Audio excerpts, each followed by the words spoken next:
যদি ব্যথা পেয়ে এরকম আউ সাউন্ড করো, তাহলে সি লেটার যে আছে ওর উচ্চারণ হবে খ খ খ।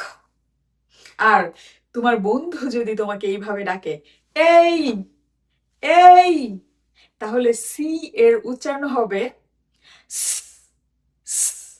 খুব অদ্ভুত লাগছে শুনতে, তাই না? চলো তোমাদেরকে বোর্ডে লিখে লিখে বুঝিয়ে দেই। Dream at Foundation Education. You dream, our mission. এইগুলো আমাদের বোর্ড, আমি লিখে বুঝিয়ে দিচ্ছি এগুলো বলতে আমি কি বুঝাতে চেয়েছি। আমি বলেছি খ কখন উচ্চারিত হবে, যখন আমরা ব্যথা পেয়ে আউ করব। তো এই আউ যদি আমরা ইংলিশ লেটার দিয়ে লিখতে চাই, তাহলে আমরা লিখতে পারি এই ও ইউ, আউ, আউ হয়।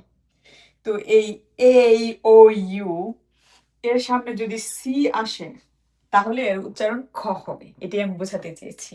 মানে এই এর আগে সি বসলে তার উচ্চারণ খ হবে, ও এর আগে সি বসলে এর উচ্চারণ খ হবে, ইউ এর আগে সি বসলে এর উচ্চারণ খ হবে।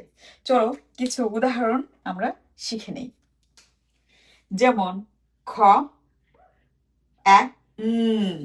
ক্যান, খ cat, খ ব ক্যাব।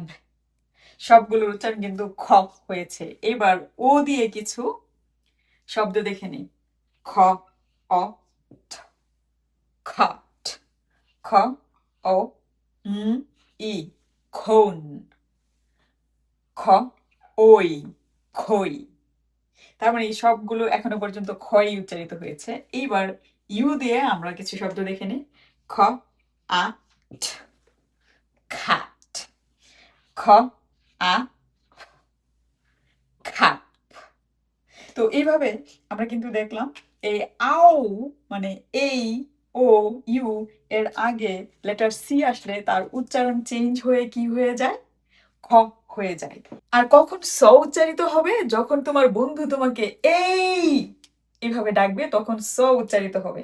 তো এটি বলতে আমি কি বোঝাতে চেয়েছি, তো এখানে সি প্লাস এই মানে এই এই শব্দটা যদি আমরা ইংলিশ লেটার দিয়ে প্রকাশ করতে চাই, তাহলে এই আই ওয়াই এরকম প্রকাশ করতে পারি। তাই আমি এটা মনে রাখার জন্য এটিকে শব্দ তৈরি করেছি। তার মানে এরা হচ্ছে ইন্ডিভিজুয়াল লেটার। ওকে, তো এইবার আমরা কিছু উদাহরণ দেখে নিই চলো। যেমন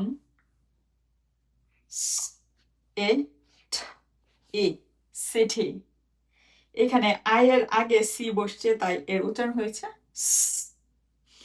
তো ই এর আগে উচ্চারণ হবে স, তাই না? স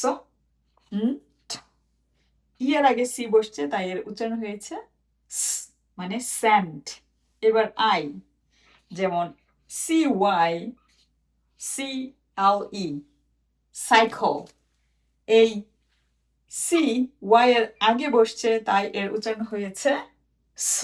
সুতরাং তুমি যদি এটি মনে রাখতে চাও কখন সি খ উচ্চারিত হবে এবং কখন সি উচ্চারিত হবে, এটি মনে রাখা খুবই সহজ। দুটো শব্দ আমরা মনে রাখবো, একটা হচ্ছে আউ, ব্যথা পেলে যেমন আমরা আউ করি, এই ও ইউ এদের আগে সি বসলে অবশ্যই তার উচ্চারণ হবে খ।